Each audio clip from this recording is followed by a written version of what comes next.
He wore a Rolex, flew private, tipped in hundreds, dined at the best restaurants in Beverly Hills, and he told everyone he was a Saudi prince. Not just royalty, connected royalty, billions in oil money, direct ties to the royal family. He claimed to be Prince Khalid bin Al Saud. Banks gave him loans. Hotels gave him penthouses. Luxury brands showered him with perks. Investors gave him access to boardrooms, real estate deals, even private security. But none of it was real. Because this Saudi prince wasn't a prince, wasn't even Saudi. He was from Colombia, raised in Michigan, and his real name was Anthony Gignac.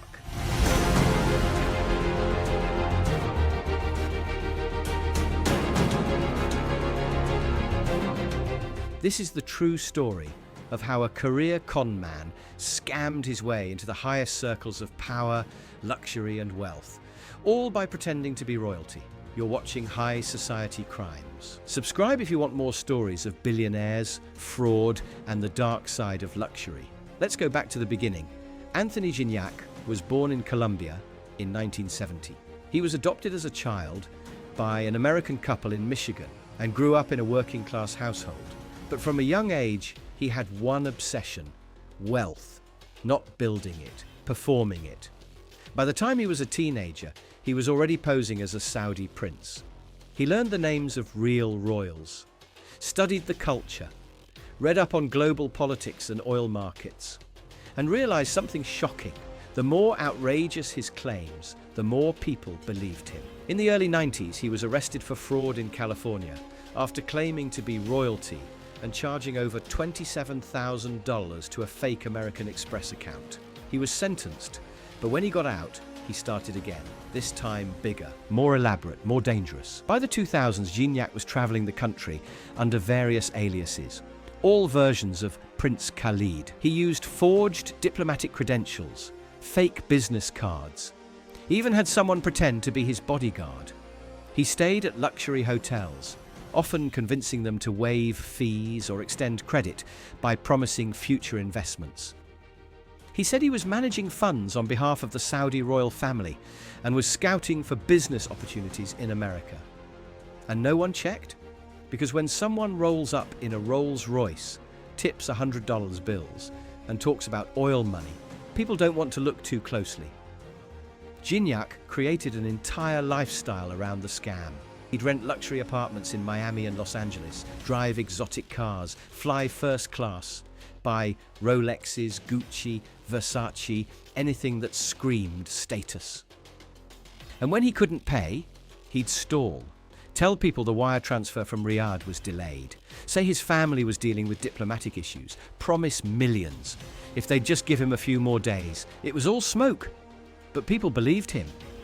Over time, he got more aggressive. He created shell companies and email accounts that looked like sovereign investment vehicles. He'd contact business owners and offer to invest tens or even hundreds of millions into their ventures. In return, he'd ask for small upfront fees, sometimes $25,000, sometimes $150,000, to secure the deal. Wire transfers, consulting retainers, finder's fees. It was a classic advance fee fraud, but dressed in designer clothes and backed by the illusion of royalty. One of his biggest marks was billionaire real estate developer Jeff Soffer, owner of the Fontainebleau Resort in Miami. Gignac told Soffer he represented a group of Saudi investors who were interested in buying a stake in the hotel. He claimed the deal would bring in over $400 million. Soffer rolled out the red carpet, private jets, VIP dinners. He even gifted Gignac a luxury painting reportedly worth $50,000. But slowly, the cracks started to show. Gignac insisted on pork dishes, something devout Muslims do not eat. He openly drank at meetings. His security detail seemed disorganized, and his documents sloppy. So Soffer hired a private investigator, and the truth unraveled fast. They discovered that Prince Khalid was actually Anthony Gignac, a man with a decades-long history of fraud. He'd been arrested in Michigan, California, and New York.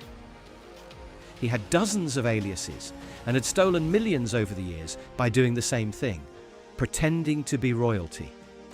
In 2017, federal agents raided his Miami condo. Inside, they found fake diplomatic documents, forged business contracts, Saudi-style regalia, a custom gold emblem made to resemble the Saudi crest, mounted on his Rolls-Royce.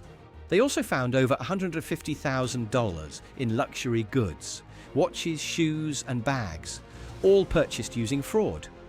At the time of his arrest, Gignac had scammed over $8 million through fake deals. He had targeted hedge funds, banks, lawyers and real estate moguls.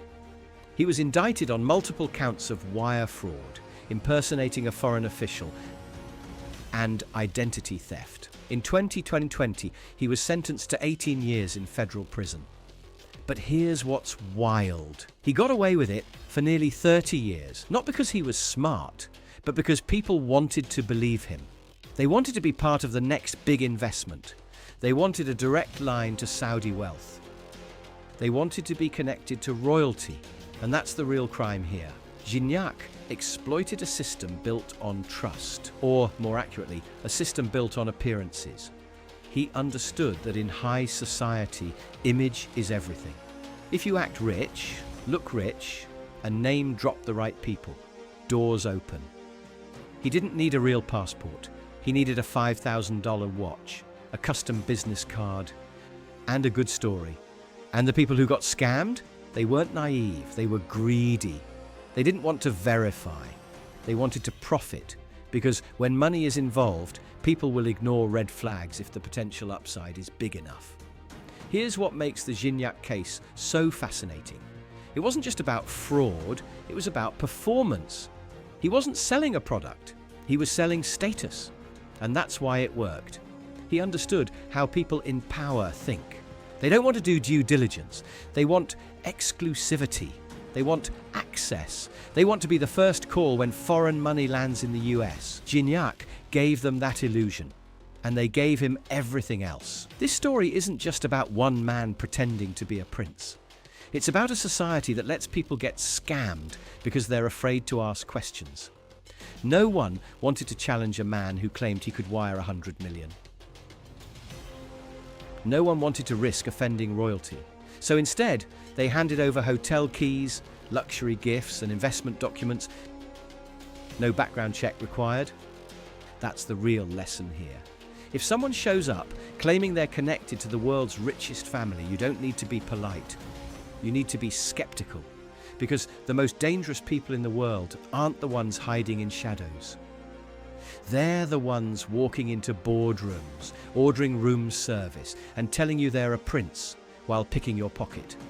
Anthony Gignac didn't just fake his identity, he faked a life. And for nearly 3 decades, it worked.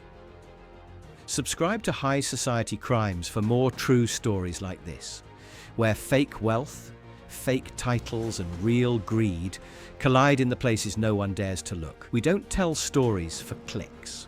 We tell them because the system protects people like this until it doesn't.